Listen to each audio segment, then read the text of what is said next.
Mob justice বলে একটি কথা তৈরি হয়েছে। এই কথাটা কেন হবে? এটা তো ডক্টর ইউনূস সাহেবের আমল, অন্তর্বর্তীকালীন আমল। এই আমলেই আপনার বিনা বিচারে মানুষ মারা যাবে কেন? ডক্টর ইউনূস সাহেবের হয়েছে কি, তিনি শুধু ছেলেদের দিয়ে না, ছেলের বয়সী নয়, নাতির বয়সী অনেক অ্যাডভাইজার করার কারণে কিছু কিছু তার ভুল হচ্ছে। এই বৃষ্টি আমাদের কাছে কোনো বড় বৃষ্টি নয়। আমরা যখন রক্তাক্ত রাজপথ অতিক্রম করেছি, আমরা যখন গুম খুন গুপ্ত হত্যাকে অতিক্রম করেছি, আমরা যখন সিসার বুলেট বরণ করে নিয়ে আবু সাইদ, আহনাফ, মুগ্ধ এদের মতো অসংখ্য তরুণরা আজকে রাজপথে তাদের জীবন উৎসর্গ করেছে, আমরা তাদেরই উত্তরসূরি, আমরা তাদের রক্ত ধারণ করি।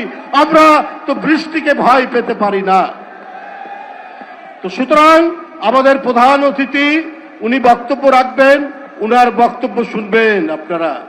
আপনাদেরকে শুধু একটাই বলছি, একটা কথা, অন্তর্বর্তীকালীন সরকার তার প্রধান উনি একজন গুণী মানুষ নিঃসন্দেহে। তিনি বাংলাদেশের সম্মান বয়ে নিয়ে এসছেন আন্তর্জাতিকভাবে, তার বিরুদ্ধে আমাদের কোনো বক্তব্য নেই।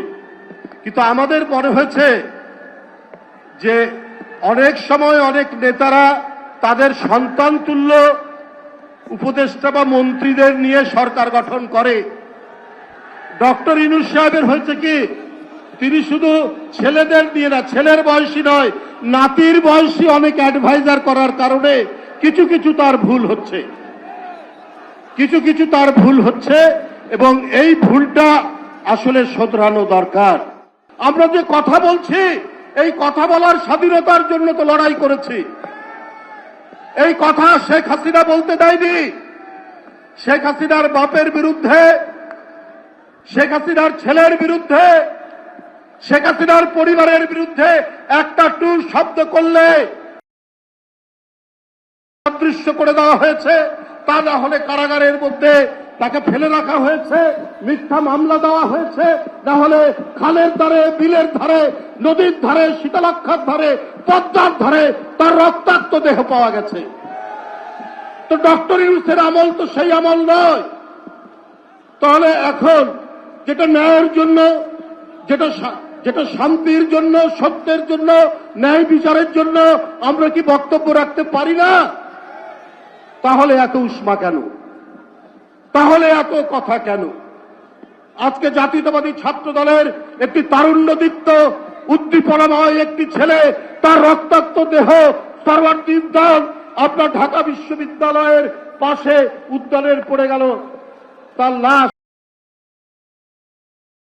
বক্তব্য রাখবে না, সমালোচনা করবে না, তার বিচারের জন্য তারা কি রাজপথে নামবে না?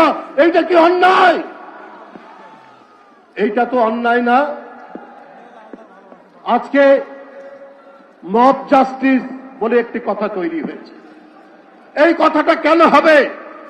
এটা তো ডক্টর ইউনূস সাহেবের আমল, অন্তর্বর্তীকালীন আমল। এই আমলেই আপনার বিনা বিচারে মানুষ মারা যাবে কেন?